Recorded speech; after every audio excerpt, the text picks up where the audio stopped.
ॾिसी रहिया आहियो सिंध ग्रीन न्यूज़। मां आहियां गुलज़ार मंचांडियो। ख़बरुनि जो सिलसिलो जारी आहे। हाणे ख़बरूं शामिल कंदासीं।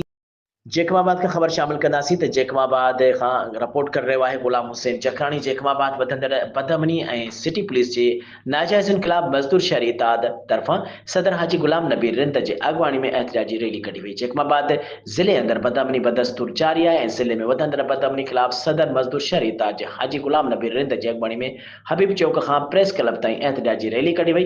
रैली में कारोबारी ऐं मज़दूरनि रहीम बिरोही, नज़र मोहम्मद बिरोही, शाहनवाज़ समेजो, यासीन उन्नड़, बका मोहम्मद टालाणी, परवेज़ मुगेरी, अकबर हांभी, अली अहमद रिंद, बरकत सियाल, फ़िदा लांगो, अली हसन सोलंकी ऐं ॿियनि वॾे अंग में शिरकत कई।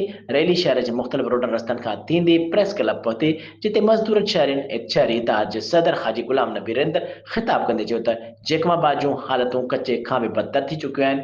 ज़िले अंदरि को कारोबारी तबिको महफ़ूज़ न आहे। धाड़ा फुरूं ऐं चोरियूं रोज़ जो मामूल बणिजी वियूं आहिनि ऐं कुझु ॾींहं अॻु में सिटी थाणे जे हद में हिकु ग़रीब रेहड़ी हलाईंदड़ मज़दूर खां हथियारबंदनि 53,000 रुपया रोक रक़म फुरे करे विया हुआ, जेको सिटी पुलिस अॼु ताईं वापसि नाहे कराए सघी। सिटी थाणे जे हद में कारोबारी तबिको सुकून सां नथो रही सघे, जिते कारोबार करणु इंतिहाई मुश्किल थी वियो आहे। असीं IG सिंध, DIG लाड़काणो ऐं पुलिस ऐं SSP जैकमाबाद खां मुतालबो था करियूं त ज़िले अंदरि वधंदड़ बदअमनी ते ज़ाब्तो आणे अवाम खे रिलीफ फ़राहम कयो वञे ऐं ग़रीब मज़दूरनि जा 53,000 रुपया रोक रक़म वापसि कराए वञनि। ॿी सूरत में एहतिजाज जो दाइरो वधायो वेंदो।